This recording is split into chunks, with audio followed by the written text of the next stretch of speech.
Ako si Pablo, 24 anyos, ug nakatira sa Butuan City, Barangay 14 na Limaha, Purok 12 Langihan. Daghan nagdaanan na kinabuhi, pero gusto ko lang og hilom na kinabuhi.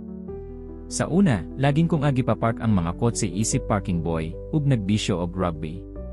Sa una pero sa paglabay sa panahon, nakabalolo na ko mag-edit tapos nakita na ko nga dili ni ang kinabuhi nga gusto ko. Gusto ko og hilom na kinabuhi, diin wala ko kinahanglan nga buhaton gawa sa pag-edit og mga video. Ang pag-edit og video ang akong kalipay. Makapagpahayahay ko, ug makahimo ko og mga istorya nga gusto ko nga isulti. Gusto ko lang og hilom na kinabuhi, uban ang pag-edit ko sa mga video. Usa ka adlaw, nakita nako ang usa ka post sa Facebook. Usa ka grupo sa mga higala ang nangita og video editor para sa ilang YouTube channel. Naisip nako, baka to na ang akong higayon. Nagpadala ko og application, ug sa walay paglaom, gitawag ko nila para sa interview. Nagkurog ang akong kamot, pero gisulayan nako nga mahimong confident. Sa pag-abot nako sa opisina, nakita nako ang grupo sa mga higala nga masinabuton og friendly. Inexplain nila ang trabaho, ug nahimong impresyon sila sa akong mga skills sa pag-edit. Gusto na mo nga ikaw ang mag-edit sa among mga video, sabi nila. Natulala ko, wala ko makapaniwala. Thank you, stammer ko. Magsugod na, nag-edit ko og mga video para sa YouTube channel nila. Nakilala ko sa online world, ug daghan ang mga followers ko. Pero bisan unsa pa ang tagumpay, hilom paghihapon ko. Gusto ko lang og hilom na kinabuhi, uban ang pag-edit ko sa mga video. Sa usa ka ordinaryong adlaw, samtang nag-edit ko, may nakita ko nga anino sa akong likod. Nagkurog ko, pero wala ko mag-alsa sa akong ulo. Nagpadayon ko sa pag-edit, pero ang anino nagpadayon sa pagtanaw sa akong likod. Ang anino nagsugod sa paglakaw palapit sa akong likod. Nagkurog ko, pero wala ko mag-alsa sa akong ulo. Ang anino nagpadayon sa paglakaw, hangtod sa nakatindog na siya sa akong likod.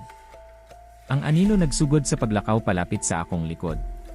Nagkurog ko, pero wala ko mag-alsa sa akong ulo. Ang anino nagpadayon sa paglakaw, hangtod sa nakatindog na siya sa akong likod. Unsa man ang imong gusto, dugmok ko, pero wala ko mag-alsa sa akong ulo. Ang anino wala magsulti. Nagpadayon lang siya sa pagtanaw sa akong likod. Nagpadayon ko sa pag-edit, pero ang anino nagpadayon sa pagtanaw sa akong likod. Nagkurog ko, pero wala ko mag-alsa sa akong ulo. To be continued. Nakurog ko, ug nakita na ko nga ang anino ni Alex nagpadayon sa pagtanaw sa akong likod. Unsa man ang imong gusto, dugmok ko. Gusto ko nga mag-edit ka og video para sa akong amigo, sabi ni Alex. Gusto ko nga magpakita ang iyang istorya sa kalibutan. Natulala ko, wala ko makapaniwala. Ano po, stammer ko. Gusto ko nga mag-edit ka og video para sa akong amigo, sabi ni Alex. Bayad ko nimo. Nagkurog ko, pero wala ko mag-alsa sa akong ulo. Sige po, dugmok ko. Ang anino ni Alex nagpadayon sa pagtanaw sa akong likod, hangtod sa nawala na siya. Nagpadayon ko sa pag-edit, ug nakita na ko nga ang istorya sa amigo ni Alex mukita man og makapaikad. Sa paglabay sa panahon, nakita na ko nga ang channel sa amigo ni Alex sa YouTube nagkita og daghan nga mga viewers. Ang mga tawo nag-like og nag-share sa mga video, ug nakita na ko nga ang istorya sa amigo ni Alex nag-inspire sa mga tawo. Ug sa katapusan, nakita na ko nga ang akong kinabuhi nagbago na. Nakita na ko nga ang pag-edit og video dili lang ang akong kalipay, kundi usa ka paagi aron makatulong sa mga tawo. Nagtatapos. Pablo. So maura na mga guys sa storya ni Pablo. Shout out day ako sa mga nakauban nako sa trabaho na si Benjo Digurio og si Mark Roca, and Inan Roca og sa tanan diha sa Limaha Langihan purok mamayotay, hahaha joke lang mga guys hahaha. Yan lang po mga guys hanggang sa muli.